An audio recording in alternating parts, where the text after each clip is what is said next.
qual eu estava pensando, que é esse jogo de Palmeiras e Cruzeiro, né, o árbitro Davi Lacerda, que é um árbitro novo também, em que coloca, acho que tem dois aspectos aí. Um é a pressão do VAR e outra é essa pressão externa feita por treinadores e dirigentes. Eu acho que ambas exercem um efeito. Nos árbitros mais jovens, eu acho quase que natural, infelizmente inevitável, que eles se sintam mais suscetíveis a ouvir quem está no VAR, porque bem ou mal, quem está no VAR está, né, antes, se ele não for ao vídeo, está vendo uma sequência de imagens e tem alguma razão, correta ou incorreta, para rever o lance que ele já apitou. Então, eu acho natural que surja uma insegurança. O problema é esse: precisa treinar os árbitros para entenderem que o VAR é auxiliar dele, o VAR não é chefe dele. Hoje, muitos árbitros apitam com o VAR como chefe. O VAR falou, está falado. Né? E muitas dessas intervenções são desnecessárias e, por vezes, acabam revertendo decisões de campo que não tinham razão para ser. Não acho que foi pênalti e não acho que foi um dos lances mais absurdos do campeonato. Mas aí você vem com a pressão externa que o Renato Gaúcho faz, e aí eu vou trazer um outro lance aqui, um lance agora contra o Palmeiras, né, a favor do Palmeiras. Esse foi um lance que favoreceu o Palmeiras, no caso do jogo contra o Cruzeiro, mas tem um lance, por exemplo, no jogo contra o Botafogo. O Alexander Barbosa poderia ter sido expulso aos 3 minutos de jogo, e a gente está falando de um árbitro experiente, que era o Daronco. Pesa na cabeça do árbitro a pressão de um cara como John Textor, por exemplo, de um cara que enche o saco lá fora, dizendo que tem arbitragem, isso e aquilo, e aí o cara tem a oportunidade de expulsar um jogador do Botafogo aos 3 ou 4 minutos. Será que essa pressão externa em algum momento exerce algum peso ali na decisão do árbitro? Eu não sei, mas eu sei que os árbitros hoje no Brasil têm de lidar com esse tipo de coisa, com esse tipo de suspeitas que são levantadas a todo momento. Não só sobre a sua qualidade técnica, mas muitas vezes, inclusive, sobre a sua idoneidade. E isso é muito grave. Né? Então, eu acho esse tipo de declaração do Renato muito ruim, porque levanta esse tipo, a gente vai fomentando uma cultura de ódio e descrédito em relação à arbitragem, que aí também não colabora do ponto de vista técnico. Né? Mas acho que tem muito mais um lado estratégico do Renato, né? Que de bobo não tem nada, de criar um clima aí diante de um confronto que ele está antevendo na Copa do Brasil, de, né? Se acontecer alguma, olha lá, em arbitragem, vocês já roubaram a gente 2 vezes, não vão fazer de novo. Então, acho muito perigoso e acho, novamente, que os árbitros precisam entender que o VAR trabalha para eles e não eles para o VAR. Posso falar só uma coisinha rápida, Luiz, do que a Alicia falou? Todos os erros foram para o time da casa. Todos os erros foram favoráveis ao time da casa. Da história, de todas elas que ele falou. Botafogo e Palmeiras foi time da casa. Palmeiras e Cruzeiro foi time da casa. Corinthians e Grêmio foi time da casa. Todas essas críticas que nós estamos fazendo, na maioria delas, de erro de arbitragem, que o VAR não tem que entrar, está se intrometendo, está sendo para o time da casa. Todas elas. Só um detalhe. E está faltando também, tá faltando também a personalidade para o árbitro, que viu o lance de frente, chegar no VAR, olhar e dizer, não, eu continuo achando que não foi. Ou então, não, eu continuei achando que foi. São raríssimos, eu diria que conta numa mão, o número de árbitros que vai ao VAR e contraria a chamada do VAR. O VAR não é verdade absoluta, gente. O VAR, num lance como esse, era perfeitamente normal o cara chegar lá, olhar e dizer, não acho que essa pegada de mão causou isso, não. Não vou continuar não dando pênalti. Mas quando o cara vai para o VAR, ele já vai para corrigir. Ele já vai e aí é influenciado aos montes por aquele vozerio infernal que fica no VAR, para marcar o que o VAR quer. Sabe? Falta personalidade aos árbitros também. Falta personalidade de chegar lá, olhar e dizer, não, eu vi o lance de perto, não é isso, não. Não faz. E tem outra, Renato, e tem outra. O VAR não pode dar palpite quando chama o árbitro. O VAR chama o árbitro para mostrar um ângulo diferente. Não tem que ficar insistindo para o árbitro mudar de ideia. O papel do VAR é mostrar um outro ângulo. Nós vimos, tem uma câmera aqui que está mostrando o seguinte, vem dar uma olhada. O cara olha e aí o árbitro fala, gente, eu olhei, mas acho que não foi. Aí acabou. O VAR não pode continuar insistindo. Mas olha aqui, olha aquele lado lá. Pô, o VAR fica insistindo para o árbitro mudar de ideia. Isso não faz sentido. Quem apita é o árbitro. O VAR só mostra um ângulo diferente para o árbitro ter mais propriedade para decidir, para ele decidir sozinho. Agora, o VAR aqui no Brasil, eles ficam insistindo para o árbitro mudar de ideia, aí falta personalidade. O cara tem que bater no peito e falar, gente, é o seguinte, não foi pênalti, não adianta, para de insistir. Eu já vi, não foi pênalti. E ir embora, sabe? É um pacote, viu? É um pacote. Falta de personalidade com insistência desnecessária e absurda do VAR. E sobre o jogo de ontem, esse árbitro ele já era inexperiente, ele sente a pressão da torcida e chama o VAR é um árbitro FIFA, ele vai se sentindo cada vez mais vulnerável naquela situação e fica mais suscetível a mudar de ideia, né? Então, de fato, falta experiência e personalidade. Agora, queria falar sobre este clima que vai crescendo, né, de pressão e que os clubes também têm uma participação muito importante nisso. O Renato fez isso ontem, o Renato já tinha citado o Textor uma vez, dizendo que o Textor tinha razão, depois de um Grêmio e Bahia, inclusive, que ele disse que ia largar o Campeonato Brasileiro, fazendo críticas à CBF. E hoje o Corinthians já respondeu. O Corinthians vai enviar um ofício à CBF dizendo que está atento à arbitragem do jogo da semana que vem na Copa do Brasil. Hoje eu estive no CT Joaquim Grava, foi a apresentação do volante Charles lá no Corinthians, e o Fabinho Soldado estava lá, então eu conversei com ele. E ele falou, olha, o árbitro pode estar se sentindo pressionado, o árbitro que for escalado para a partida, ele pode ser influenciado por esta pressão. Então o Corinthians também tem que mostrar que olha, tô aqui de olho, hein, CBF, você tem que ter sensibilidade para entender o tamanho desse jogo. Ou seja, o Grêmio falou, o Corinthians já respondeu. Isso vai só criando um cenário desfavorável para todo mundo, para a arbitragem, e aumentando a pressão, colocando lenha nessa fogueira, Alicia. E aí é aquele cenário que volta para uma questão muito presente no nosso futebol, que é o individualismo, né? Não se trabalha com o senso do coletivo. É sempre a arbitragem está me roubando. E aí, se a arbitragem está me roubando, não vou trabalhar junto com o coleguinha que supostamente me roubou para tentar melhorar a arbitragem como um todo. Eu falava isso aqui sobre a questão do calendário, dos gramados, né? Se os atletas se unissem, se os dirigentes se unissem, muitas dessas questões que a gente trata aqui talvez já tivessem resolvidas. Mas é sempre né? Deixa eu resolver o meu BO aqui e vocês que resolvam de vocês.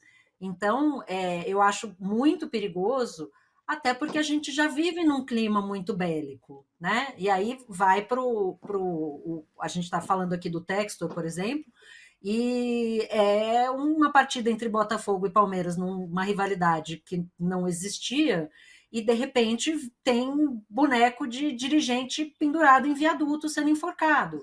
Tem o dirigente da CBF, o presidente da CBF, Edinaldo Rodrigues, num boneco enforcado. Então, porque a CBF quer prejudicar o Botafogo. Então, assim, eu acho seria muito mais eficiente, né, muito mais estratégico, inclusive, os dirigentes de clubes, os treinadores, os jogadores se unirem em prol do futebol brasileiro. Mas ficar dizendo assim, porque sou sempre eu que sou prejudicado, aí parece que não é um problema sistêmico. E é um problema sistêmico. Assim, tá todo mundo sendo prejudicado o tempo inteiro, né? Uns mais, outros menos vão se sentir dependendo da situação, mas nessa situação, por exemplo, que o Casão citou, são 3 casos de times, de situações a favor do time da casa, em que você num dia foi beneficiado e no outro dia foi prejudicado. Então, enquanto isso não for tratado como um problema do sistema, vai continuar esse clima que só leva à violência dentro de campo, pressão em cima do árbitro, rodinha, boneco enforcado, briga de torcida. Eu acho que esse é o tipo de coisa muito perigosa que precisa ser evitada e precisa ser combatida. Se a gente acha que tem um problema real, e eu acho que existe, de treinamento, de qualidade técnica dos árbitros, a gente precisa tratar isso e não ir para a coletiva de dizer que o time A ou B está sendo roubado, a menos que você tenha evidências disso. Porque senão a única coisa que acontece é pesar o clima de confrontos que já estão carregados ali de, né, toda uma história, toda uma cobrança, toda uma expectativa que agora vai para cima da arbitragem também. E aí é isso que você falou, você pega um árbitro mais jovem, e a gente precisa treinar, os árbitros mais jovens precisam ganhar rodagem. E aí você tem um Renato Gaúcho, Mano Menezes, né? Toda uma torcida, um árbitro FIFA na cabine do VAR, e tudo isso está dentro da cabeça do cara. Então você joga mais problema em cima de árbitros que aparentemente já carecem de treinamento. Então, assim, um caldeirão que claramente desfavorece todo mundo.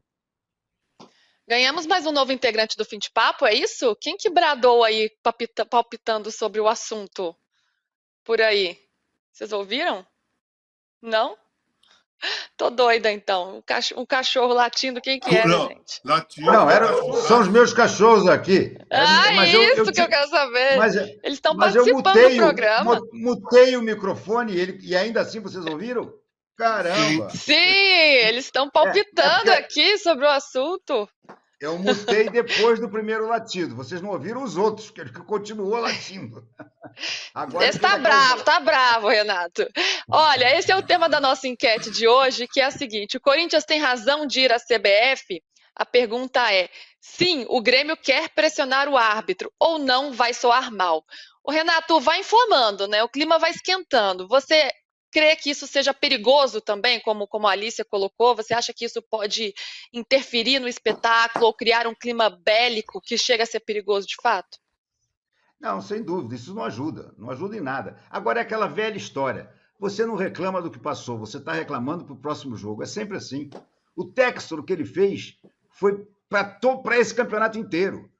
Todos os árbitros hoje em dia pensam duas vezes antes de tomar uma decisão polêmica que pode ser contra o Botafogo. Porque, claro, o cara, ele sabe, vem aquele maluco lá com o relatório da Good Game, com inteligência artificial, com não sei lá o quê, capaz de encher meu saco.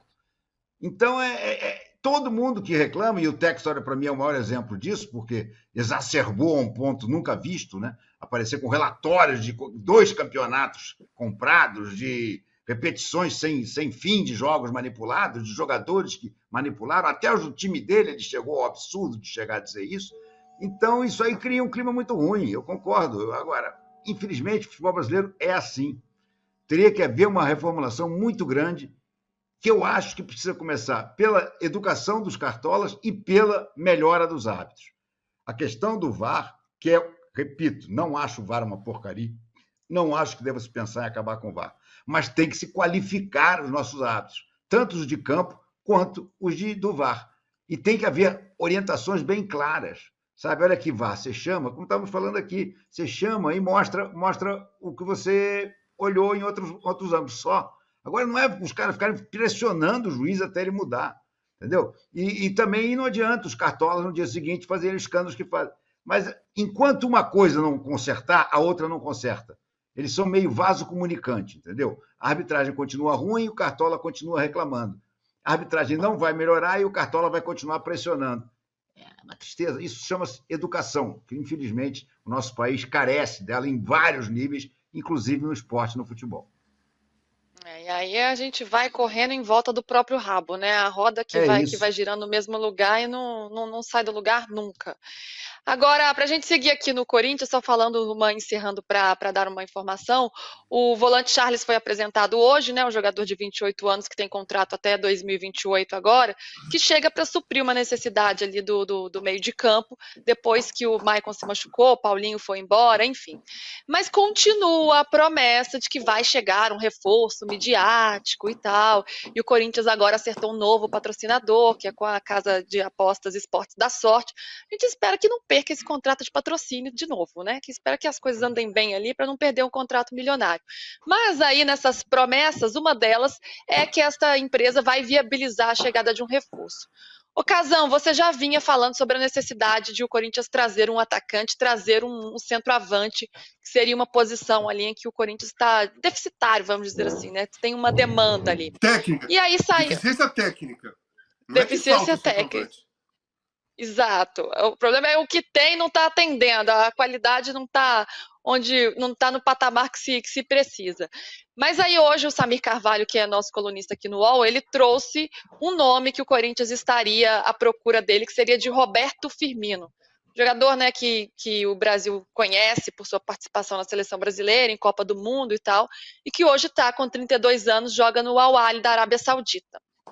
E eu queria te ouvir, Casão, o que você vê, como você vê essa possibilidade, Que tipo de reforço você acha que seria importante para o Corinthians nesse momento? Teria que ser um reforço badalado mesmo, ou um nome de qualidade já seria suficiente, ainda mais diante da situação financeira que vive o Corinthians hoje?